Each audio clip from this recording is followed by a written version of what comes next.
السلام عليكم ورحمة الله وبركاته. إن الحمد لله نحمده ونستعينه ونستهديه ونستغفره ونعوذ بالله من شرور أنفسنا ومن سيئات أعمالنا. من يهده الله فلا مضل له ومن يضلله فلا هادي له. أشهد أن لا إله إلا الله وحده لا شريك له وأشهد أن محمدا عبده ورسوله. يا أيها الذين آمنوا اتقوا الله وقولوا قولا سديدا يصلح لكم أعمالكم ويغفر لكم ذنوبكم ومن يطع الله ورسوله فقد فاز فوزا عظيما. الحمد لله الذي بنعمته تتم الصالحات. ربنا آتنا من لدنك رحمة وهيئ لنا من أمرنا رشدا. اللهم آت نفسي تقواها وزكيها وأنت خير من زكاها أنت وليها ومولاها. Alhamdulillah, syukur pada Allah Azza wa Jalla kerana dengan rahmat dan juga limpah kurnia yang Allah Subhanahu wa Ta'ala berikan, dapat kita sama-sama berada dan berkumpul dalam majlis ilmu pada malam ni. Dan kita mohon pada Allah Azza wa Jalla supaya Allah Azza wa Jalla tambahkan kepada kita rahmat dan juga barakah bila mana kita berada dan berkumpul dalam majlis yang mulia ni, insya-Allah. Dan insya-Allah kita akan menyambung perbahasan daripada kitab Fathul Majid, syarah kepada kitab Tauhid, yang mana seperti mana yang telah dimaklumkan, kuliah takmil saya di sini akan menggunakan kitab tersebut. Kitab ni kalau tuan-tuan tengok saiz dia tebal. Ada berapa muka surat? Ada 1000 muka surat. Saya saja tunjuk dia punya saiz kitab ni. Saya tak tahu Jami boleh habis berapa tahun, tak tahu. Cuma nak beritahu, kitab ni kitab yang besar. Ni terjemahan Indonesia yang paling terbaik lah untuk Fathul Majid. Yang Arab dia tu 3 jilid. Yang Arab dia tu lagi tebal. Setakat ni yang duk jumpa ada jual di Seriap, Pustaka Nurani yang ada jual. Selain pada tu, kalau orang yang moden sikit boleh cari ikut online, Shopee pun ada jual. Lagi murah online berbanding beli di kedai kot. Harga dia pun, harga semasa dia lah 90 ke 100 rial. 100 ringgit. 100 ringgit rial lah. Orang kita panggil. Kitab Tauhid ni ataupun Fathul Majid ni ialah kitab syarah kepada kitab Tauhid. Fathul Majid ni ada banyak jenis. Cuma Fathul Majid, bila mana sebut Fathul Majid ni dalam kitab akidah ialah kitab Tauhid. Dan saya tengok dalam senarai kitab-kitab yang diajar oleh guru takmil ni, dia Jaib ada keluarkan statistik guru takmil banyak ajar kitab apa. Yang paling banyak ialah bab hadis lah, Riyadus Salihinnya, macam-macam lah, Bulughul Maramnya apa semua. Dan akidah ni agak kurang. Dan Fathul Majid ni satu-satunya di sini saja yang ajar. Maknanya untuk negeri Perlis ni, sini lah yang baca Fathul Majid untuk akidah. Yang lain tu tak ada. Sebab saya tengok dalam statistik yang Jaib keluar, yang guru, pengurusan takmil keluar, Fathul Majid satu. Maknanya kita lah. Tak ada lah orang lain yang duk belajar. Dalam bab akidah orang lebih banyak guna Al-Iman oleh Dr. Naim Yassin ataupun Minhajul Muslim. Cuma Fathul Majid ni tak ramai. Bahkan kita ni lah satu-satu tempat. Kitab Fathul Majid ni, sebelum daripada kita bahas bab pertama pada malam ni, dia ada berapa bab? Dia ada 66 bab. Sebahagian cetakan dia ada 67 bab. Jadi setiap bab-bab ni semuanya berkait tentang akidah, semuanya berkait tentang perkara-perkara permasalahan tentang akidah, semua sekali. Dan kitab Tauhid asalnya ditulis oleh Syekh Muhammad bin Abdul Wahab. Dan Fathul Majid ni orang kata apa, disyarahkan oleh Al-Allamah Abdul Rahman bin Hasan Al-Syaikh, keturunan daripada Muhammad bin Abdul Wahab juga. Jadi tanpa kita bercakap panjang lah, dengan sebab dah tengok dah saiz kitab pun tebal, 1000 muka surat ni. Jadi kalau baca lambatlah kita nak masuk dalamnya. Okey. Jadi malam ni kita nak bahas bab yang pertama. Bab yang pertama ialah berkenaan dengan keutamaan tauhid dan dosa-dosa yang digugurkannya. Yakni nak beritahu pada kita dengan sebab kita ada tauhid ni Allah Taala gugurkan dosa. Okey. Babu fadlit tauhid wa ma yukaffiru minadz dzunub. Bab kelebihan tauhid dan apa-apa saja yang boleh menggugurkan dosa. Maknanya tauhid ni sendiri jadi penggugur kepada dosa. Okey. Dalam bab yang pertama ni dia datangkan satu ayat daripada surah Al-An'am. Okey. Dalam bab pertama ni dia ada berapa topik? Dia ada lebih kurang 20 topik. 20 topik. Dalam satu bab pertama ni dah ada 20 subtopik yang kecil-kecil. Okey. Dia bab yang awal-awal ni agak banyaklah. Okey. Tapi bab yang akhir-akhir tu dia ringkas. Saya dulu di Terengganu, tapi tak ajar kitab tu di Terengganu, ajar di Kuantan, di Pahang. Okey. Sempat habis, bukan habis tu saya ajar daripada awal. Saya ambil sisa Prof Madia Dr. Basri, dia ajar situ. Lepas pada tu dia dah sibuk AJK Fatwa Perlis juga. Okey. Jadi saya yang sambung. Alhamdulillah habislah pengajian tu. Okey. Tapi ambil masa lebih kurang 2 tahun ataupun 3 tahun untuk baki nak perhabis itulah. Okey. Jadi kita bacalah setakat yang kita mampu lah. Okey. Jadi bab yang pertama ni dia letak firman Allah Taala, cara dia susun bab tu. Okey.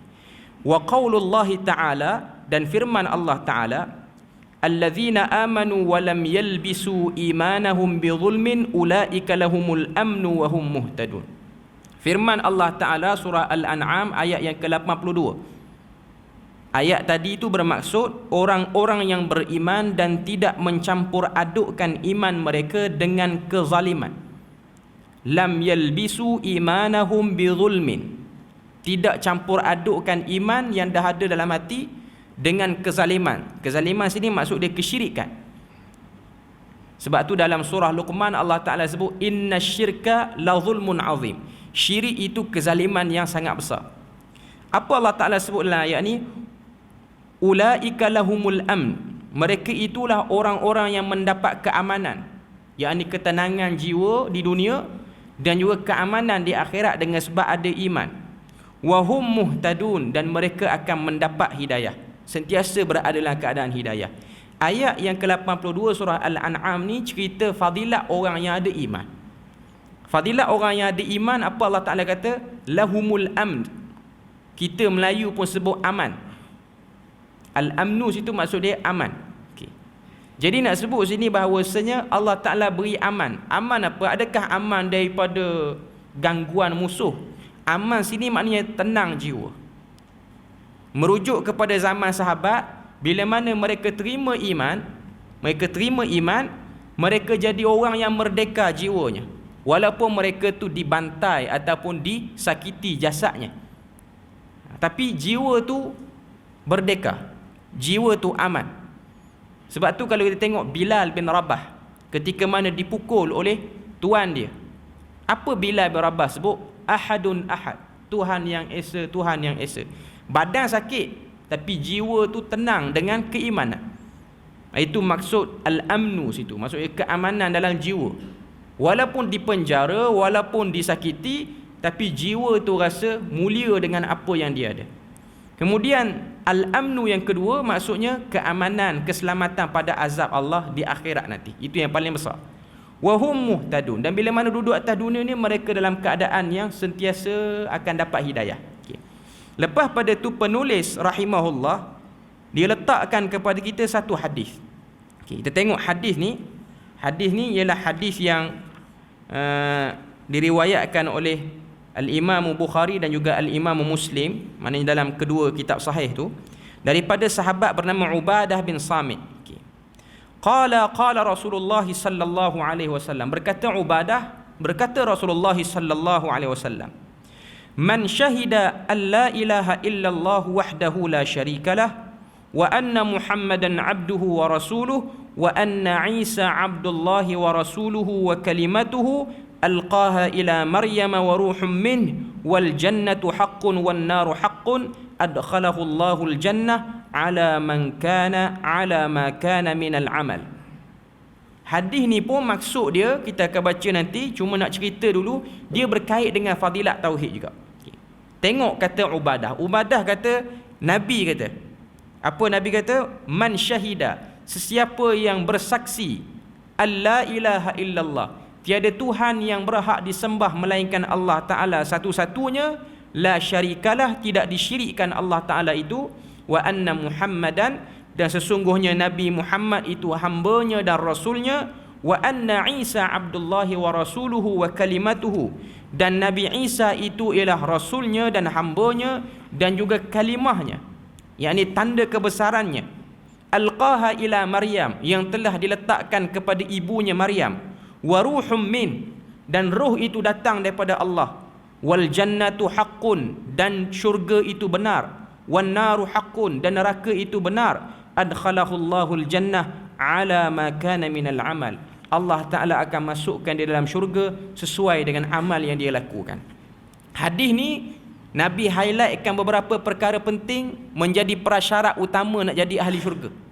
Syarat minimum ahli syurga bersaksi tiada Tuhan selain Allah, Nabi Muhammad Rasulullah, dan disebut dalam hadis ni dia tambah sikit, Nabi kata menyaksikan bahawasanya Isa itu pun hamba dan rasulnya, dan ianya satu tanda kebesaran keajaiban Tuhan yang Allah Ta'ala beri pada Maryam. Allah Ta'ala tiupkan roh dalam rahim Maryam, dan percaya syurga tu benar, neraka tu benar. Apa yang dia akan dapat? Adkhalahullahu al-jannah, Allah Ta'ala masukkan dia dalam syurga. Tapi ada syarat dia, bukan hanya ada benda-benda ni semua ni terus masuk syurga. Ala ma kana minal amal, berdasarkan daripada amalan-amalan. Nak tunjuk, nak beritahu pada kita sini, prasyarat utama kena percaya dalam hati, kena pasakkan dalam hati benda-benda utama ni, iaitu keesaan Tuhan, kerasulan Nabi, dan juga kerasulan Nabi-Nabi lain, dan juga kenabian Nabi-Nabi lain, percaya kepada benda ghaib, syurga, neraka. Maka itu akan menjadi sebab minima untuk seseorang tu masuk syurga. Sebab maksimal nak masuk syurga ni kena beramal. Kalau hanya mengaku pada mulut tapi tak beramal, dia tak akan jadi. Jadi nak sebut pada kita, buatlah amal baik banyak mana, kalau tidak beriman, amalan tu sia-sia. Buatlah jahat banyak mana, tapi selama mana tak syirik pada Allah Ta'ala, Allah Ta'ala akan nilai benda tu. Tapi dia masuk syurga lambat pada orang lah. Sebab tu kalau orang sebut, kalau orang soal, mana keadilan Tuhan? Sebab ada orang kafir yang tak jahat tapi masuk neraka. Ada orang Islam jahat sungguh, tapi boleh masuk syurga juga last sekali. Masuk neraka juga tapi last sekali masuk syurga. Apa istimewa sangat iman ni? Sebab iman ni ia berkait dengan hak seorang hamba tu kepada Tuhannya. Iaitu seorang hamba ni dia kena mengiktiraf siapa Tuhannya. Dan kita dalam Islam ni kita diajar untuk menafikan semua benda yang kita rasa hebat, kecuali kehebatan tu kita balikkan pada Allah Ta'ala. Sebab tu bila mana kita salat, ayat Quran yang menjadi kewajipan untuk kita baca ialah suratul Fatihah. Dan ayat dalam surah Fatihah ni yang mula-mula ada khilaf lah, ada khilaf kata bismillah, ada khilaf kata alhamdulillah. Cuma saya nak sebut situ alhamdulillah itu ialah satu kalimah yang nak menunjukkan, para ulama kata istighraq. Kalau orang belajar tafsir, alhamdu, alif lam di hadapan tu panggil istighraq. Istighraq ni maksud dia apa? Gharaqa maksud dia tenggelam, menenggelamkan semua kehebatan benda lain melainkan balik pada Allah Ta'ala. Saya nak beri contoh dari segi akal pula. Tu contoh dari segi nas. Sebab apa? Allah Ta'ala ni dia masukkan dalam syurga walaupun orang tu jahat dengan syarat dia ada iman. Tapi Allah Ta'ala masukkan dalam neraka walaupun orang tu baik dengan manusia, dengan semua makhluk, tapi dia syirikkan Tuhan. Sebab dia telah buat baik pada benda yang tak sepatutnya dia buat baik. Saya beri contoh pada tuan-tuan. Kita kerja dengan satu syarikat. Dan syarikat kita tu dia berjiran ataupun bangunan dia dekat dengan syarikat lain. Kita kerja syarikat tu, tapi hari-hari pukul 8 kita sampai, kita tak bekerja di syarikat tu, kita pergi bekerja di syarikat lain. Parking motor, parking kereta, masuk punch card tempat lain. Rajinlah kita di syarikat tu. Syarikat yang kita tak kerja tu. Yang kita kerja tu kita tak pergi pun. Kita duduk di syarikat tu, kita buat semua dokumen, bukan setakat dokumen, tandah dia pun kita basuh. Rajinnya pekerja ni. Orang-orang di syarikat tu, syarikat yang kita tak bekerja tu, orang-orang situ semua puji, bagus dia ni. Dia ni memang bagus. Dia bukan pekerja sini, tapi dia rajin bersih kawasan kita, dokumen yang tak siap semua dia buat.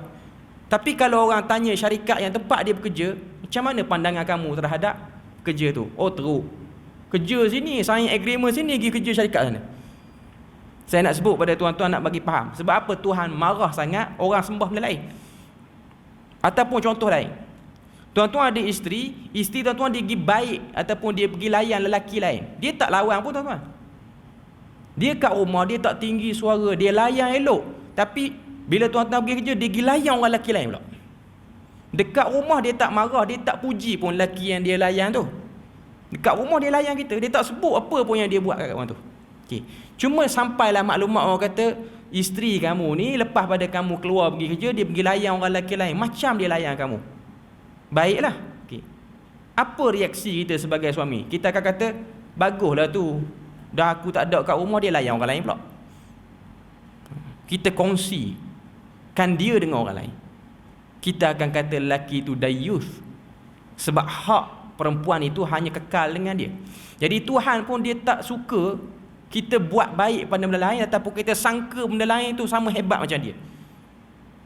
Walaupun orang tu dia jahat, tapi dia tak ada perasaan yang menghebatkan benda lain selain pada Allah Ta'ala. Sebab tu Tuhan beri juga dia last kali syurga.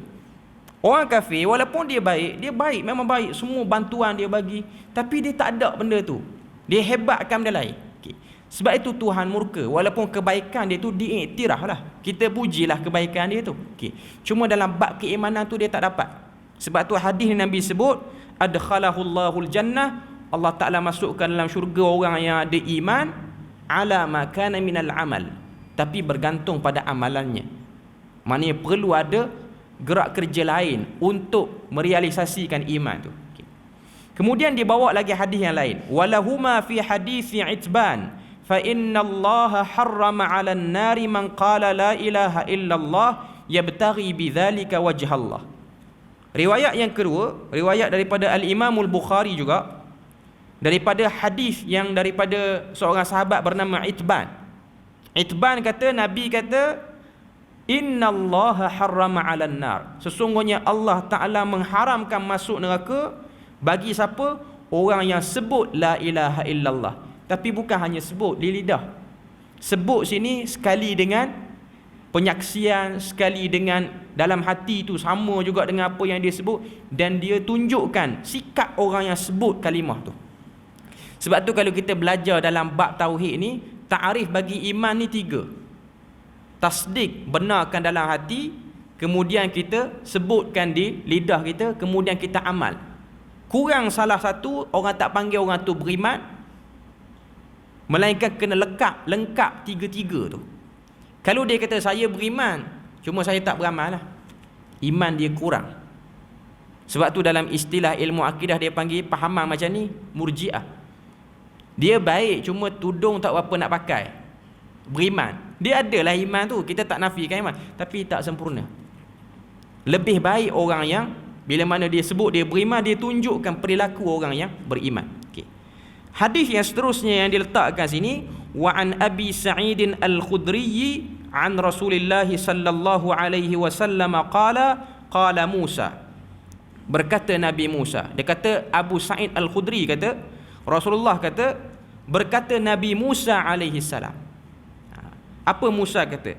Ya Rabbi, wahai Tuhan, alimni syai'an azkuruka wa ad'uka bihi. Wahai Tuhan, ajarkan kepadaku sesuatu yang dengannya aku akan ingat kepadamu dan aku akan jadi mudah berdoa pada kamu. Qala qul ya Musa, berkata Allah, katakanlah wahai Musa, la ilaha illallah. Sebut la ilaha illallah tu, kalimah inilah yang akan menyebabkan kamu berzikir dan berdoa sekaligus dalam tu. Okay. Qala kullu ibadika yaqulu hadha. Nabi Musa pun kata, lepas Allah Ta'ala beritahu kalimah yang kamu nak tu ialah la ilaha illallah, Nabi Musa pun kata kullu ibadika, Wahai Tuhan, semua hamba-Mu mengucapkan benda tu. Maknanya ucapan tu macam ingat Tuhan nak bagi kalimah yang hebat sikit lah. Tiba-tiba Tuhan bagi kalimah yang orang lain pun duk ucap, makhluk lain pun duk ucap. Okay. Qala, kata Allah, ya Musa, law anna as-samawati as-sab'a wa 'amirahunna ghairi wal aradina as-sab'a fi kaffatin lamalat bihinna la ilaha illallah. Allah Ta'ala kata pada Musa, wahai Musa, seandainya langit yang 7 dan penghuninya selain aku, dan bumi yang 7 diletakkan di satu daun ataupun satu timbangan, lalu diletakkan satu timbangan lagi la ilaha illallah, maka kata Allah Ta'ala, lamalat bihinna la ilaha illallah, nescaya lebih berat kalimah la ilaha illallah. Bila mana Nabi Musa kata, takkan kalimah la ilaha illallah je yang kamu nak bagi? Allah Ta'ala beritahu, sesungguhnya kalimah ni kalau dihimpunkan 7 petala langit dan 7 petala bumi, letak pada satu timbangan, lepas tu letak sebelah lagi timbangan la ilaha illallah, la rajjahat aw lamalat la ilaha illallah, beratlah kalimah la ilaha illallah tu sendiri. Kerana dengan iman inilah yang akan menyebabkan amalan yang kita lakukan tu dia digandakan pahalanya. Sebab tu Nabi, bila mana Nabi cerita pada kita tentang sedekah, kebaikan yang dilakukan oleh Abu Bakar, Nabi kata sedekah yang diberikan oleh Abu Bakar, kalau dia beri satu sa', yakni satu cupak, dia lebih berat berbanding sedekah yang dibuat oleh sekalian orang, dan orang tu beri banyak seluas langit dan bumi. Maknanya nak banding, Abu Bakar beri secupak sedekah, kita beri banyak, kita beri ni semua yang ada atas langit dan bumi ni, yang ada atas bumi ni kita bagi untuk sedekah, berat yang Abu Bakar lagi.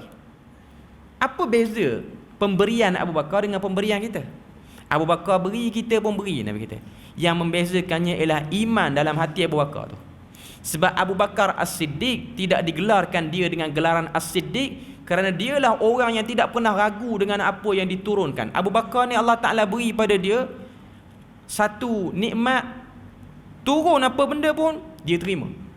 Dia tak pernah ada rasa ragu ataupun dia petikai. Sebab tu kalau kita baca sirah, hadis, asbab wurud hadis, iaitu hadis berkaitan dengan Isra' dan Mi'raj, bila mana Nabi selesai daripada perjalanan Isra' dan Mi'raj, orang pertama yang Nabi cerita bukan sahabat Nabi.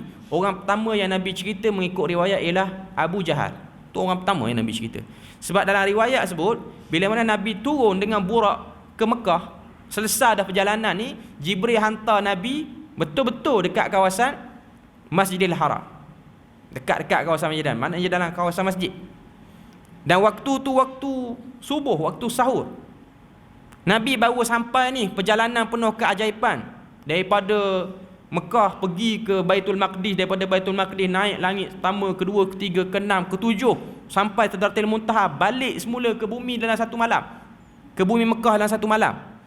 Nabi ni dia nak cerita pada orang, dia tak tahu nak cerita. Dalam waktu duk fikir nak cerita macam mana tu, orang pertama yang lalu di kawasan Masjidil Haram, tuan-tuan boleh bayang, Abu Jahal. Awal pagi Abu Jahal ni bangun, nak cari pasal dengan orang ni, belum subuh cari pasal dah. Awal lah Abu Jahal ni nak lawan Islam ni, jenis bangun awal. Kita nak berjuang Islam, bangun lambat, bangkit lambat, tak padan. Maknanya nak beritahu pada kita, Abu Jahal tu awal bangun. Dia tengok Nabi termenung, dia tanya, ma bika ya Muhammad, apa jadi pada kamu wahai Muhammad? Dia kata, semalam aku pergi Baitul Maqdis. Dengar lagu tu, Abu Jahal pun celek mata. Orang utara kata jegai mata, okay. Celek mata. Kamu pergi bila? Pergi semalam. Balik semalam kau. Kacau. Sah kalau orang kata dia gila pun betul. Okay. Mana ada perjalanan pergi Baitul Maqdis satu hari satu malam? Zaman tu bukan ada kapal terbang ni. Zaman tu paling cepat kalau naik unta ataupun kuda paling laju pun 40 hari. Unta biasa, kuda biasa boleh pergi 2 bulan. 2 bulan lebih. Okay. Tapi muka Abu Jahal ni betul dalam riwayat tu sebut, muka Abu Jahal peringkat awal dia tidak menunjukkan muka nak pelekeh Nabi. Dia tengok Nabi sebut lagu tu, dia kata, akhbirna, beritahu pada kami, beritahu pada aku, bagi clear. Nabi cerita satu sampai riwayat tu sebut sampai cerah tanah, matahari sudah mulai memanaskan pasir. Riwayat sebut Bila mana dia tengok orang dah start masuk, Abu Jahal dah tengok orang dah start masuk, Abu Jahal pun kata pada Nabi, "Ya Muhammad, kalau aku kumpulkan orang untuk kamu cerita apa yang dah kamu cerita pada aku tadi, kamu nak tak?" Nabi kata, "Aku nak." Maka Nabi pun benarkan Abu Jahal kumpulkan orang. Abu Jahal pun, "Halumu ya ma'syara Quraisy." Datang wahai sekalian orang Quraisy, dengar Muhammad nak cerita ni. Bila mana orang kumpul, Nabi pun cerita, "Semalam aku daripada rumah Ummu Hanik." Sebahagian riwayat sebut rumah Ummu Hanik, permulaan perjalanan tu. "Aku jumpa sekian malaikat, dia berdatang dengan satu binatang nama dia burak sampai aku pergi sini." Abu Jahal daripada duduk depan, dia beralih ke belakang dengan kawan-kawan dia. Dia ambil pasir, dia curah atas kepala dia sebagai tanda pelekeh Nabi. Ketawa terbahak-bahak, dia kata, "Ni pun orang duk percaya lagi." Abu Jahal duk kata, "Ni pun orang duk kata dia tak gila lagi. Gila lah tu orang duk buat lagu ni."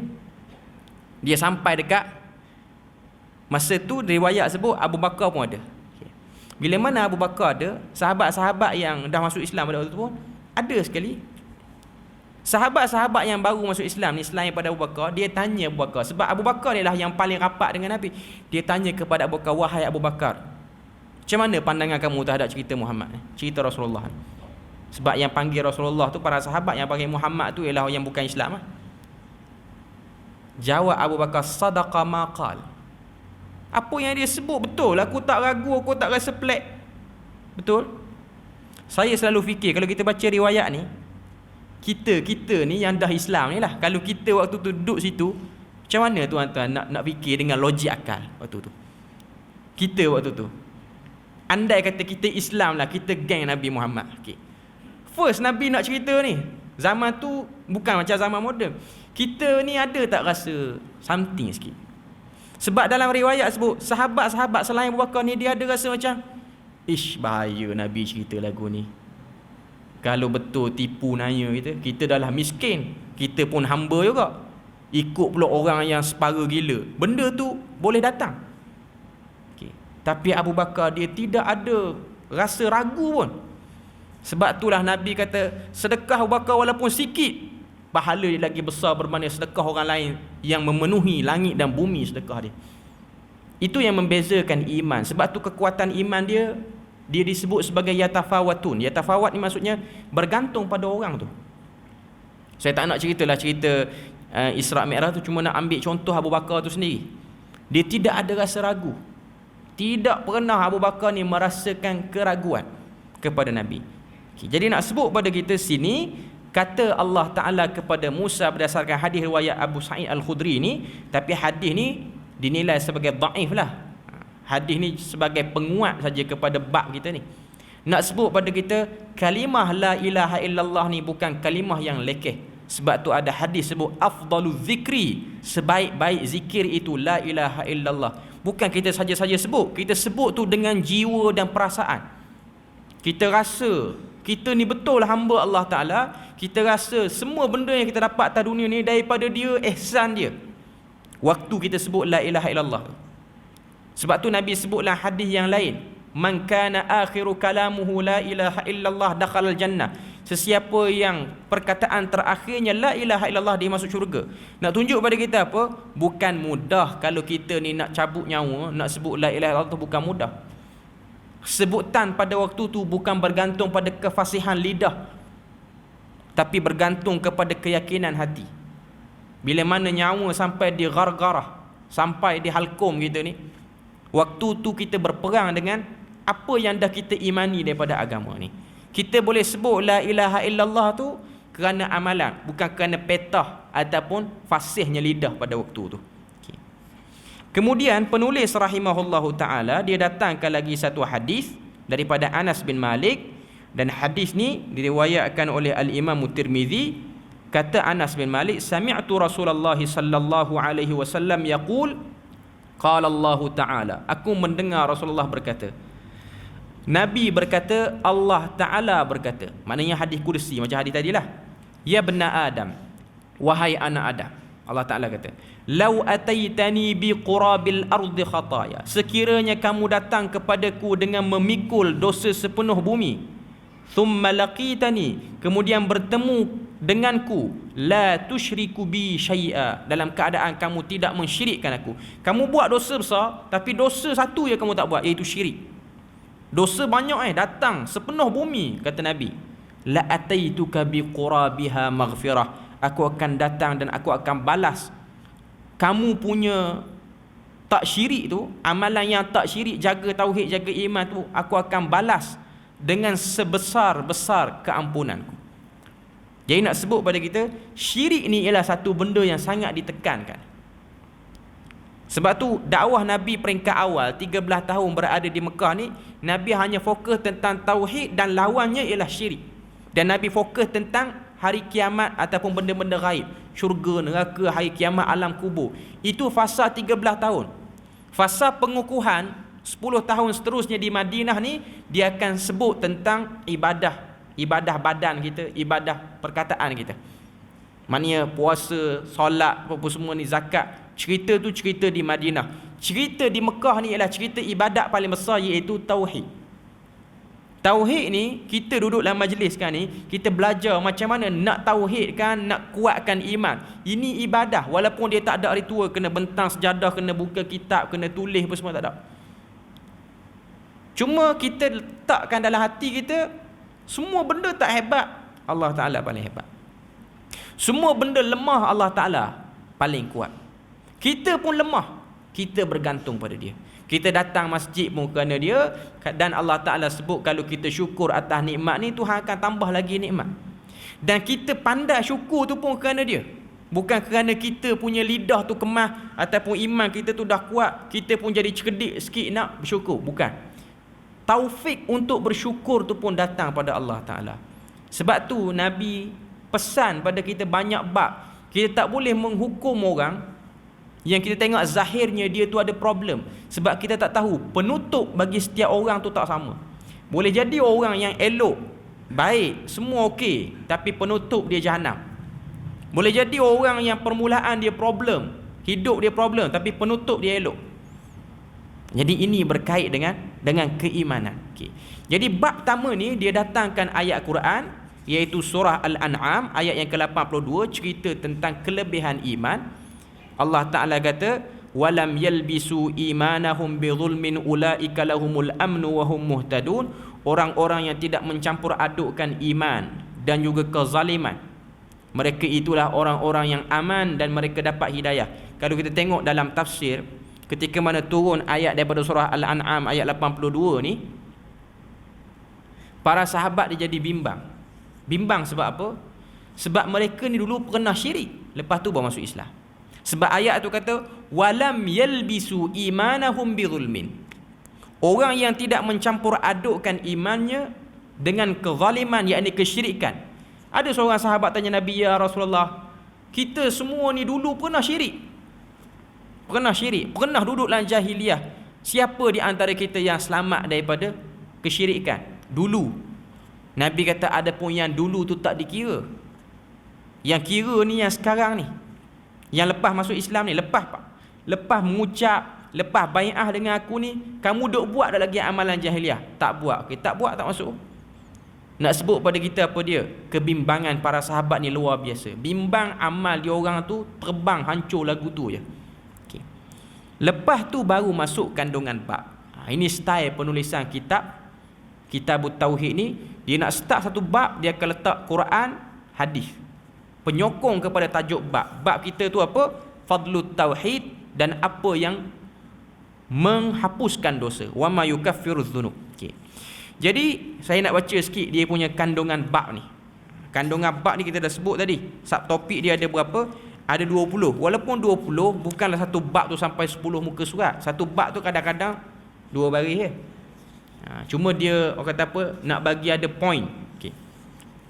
Yang pertama yang dia akan bahas dalam bab ni, tak sempat untuk kita bahas malam ni, cuma kita tengok dulu dia punya kronologi bab tu. Al-ula sa'atu fadlillah.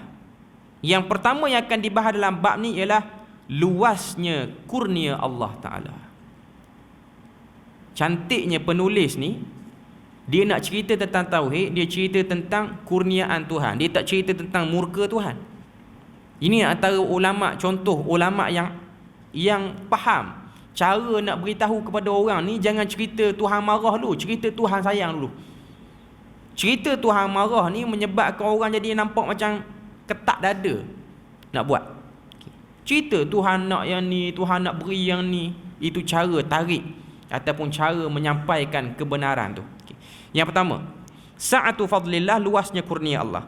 As-saniyatu, yang kedua, kathratu thawabit tauhidi indallah, banyaknya pahala kalau kita ni bertauhid kepada Allah.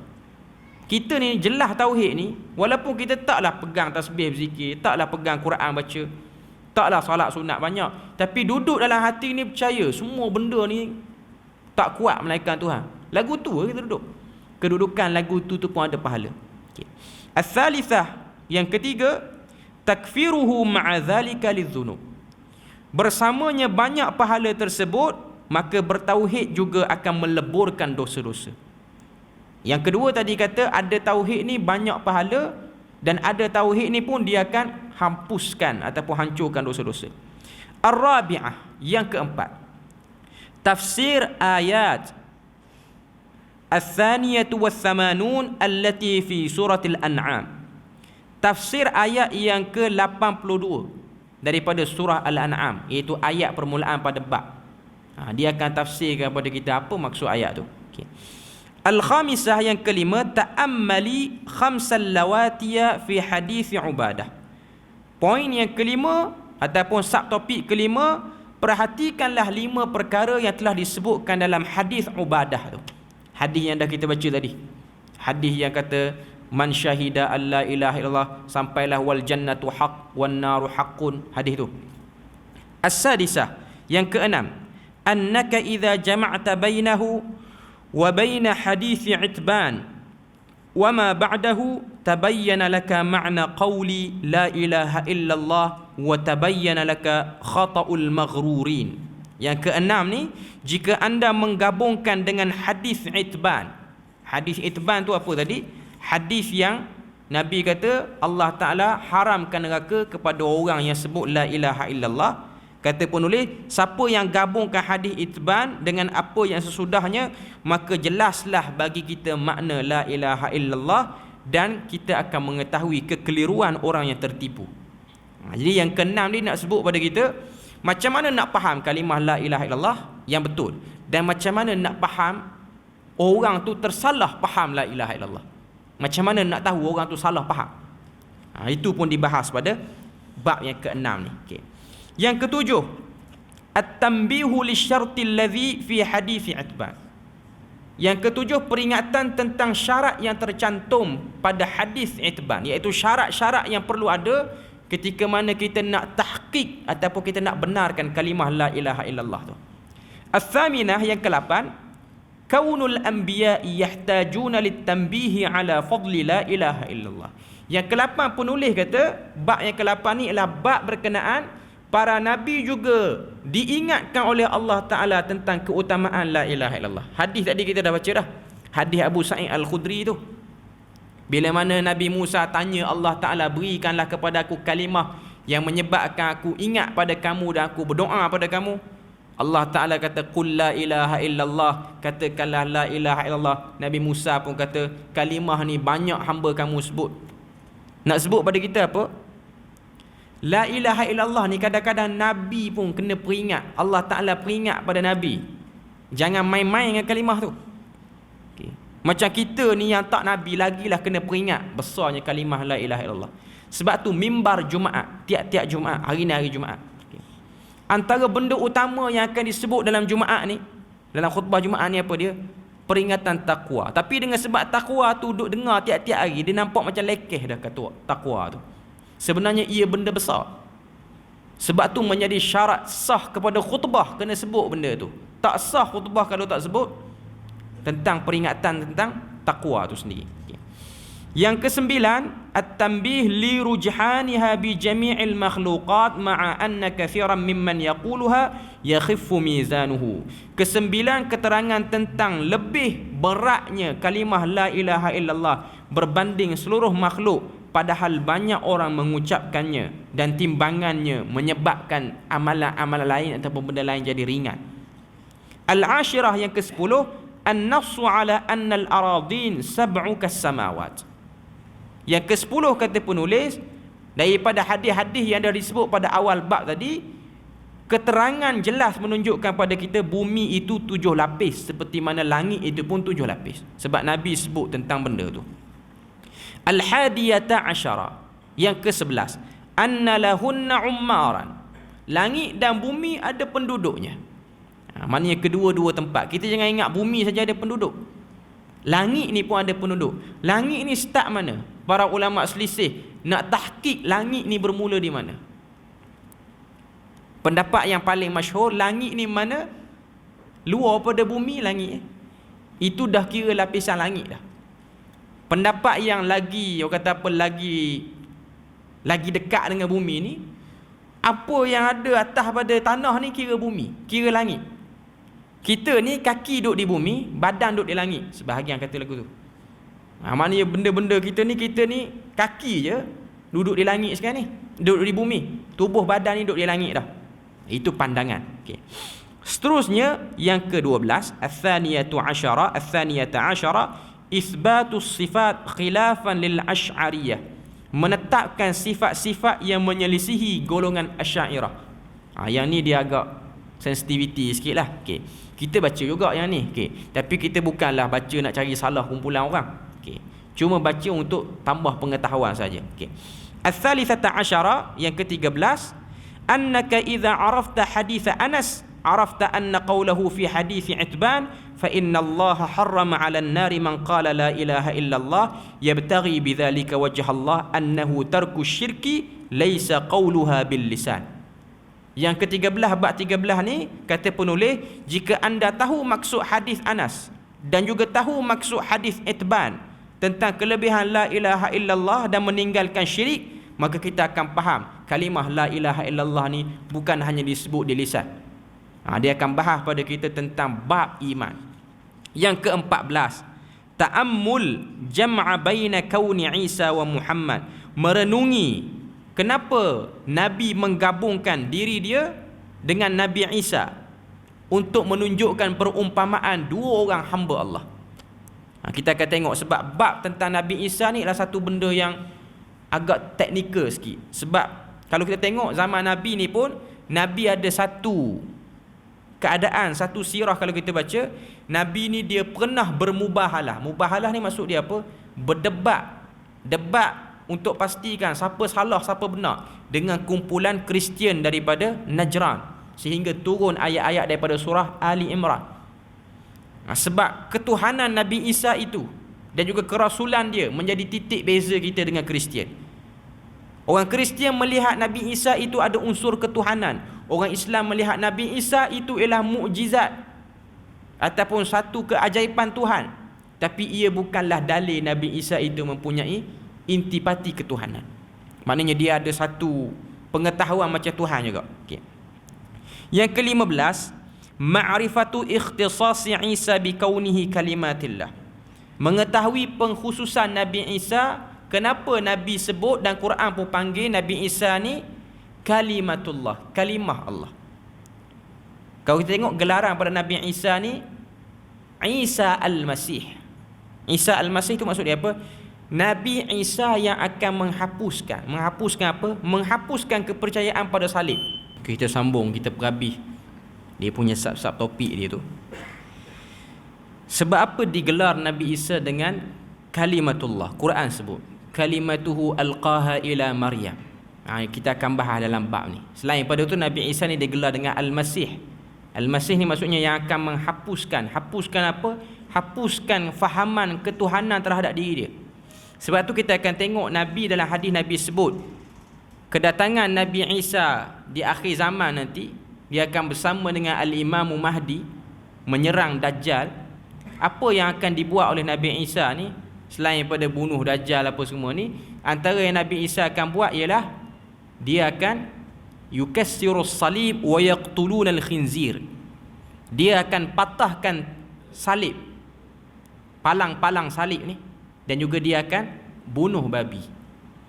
Orang tanya, bunuh babi tu persoalan dia. Adakah dia akan jumpa babi hutan dia akan bunuh? Jumpa pergi ladang babi mana tembak ke. Okey. Maksud bunuh babi dengan patahkan salib ni bukanlah dia jumpa mana-mana salib dia pun kepok, bagi patah, bagi hancur apa semua, bukan. Maksud dia situ patahkan kefahaman yang mengatakan dia mati di situ. Dia sendiri akan isytiharkan orang yang kata aku mati situ salah. Walaupun Quran dah sebut lama. Quran kata wama salabuhu wama qataluhu wama salabuhu walakin syubbiha lahum.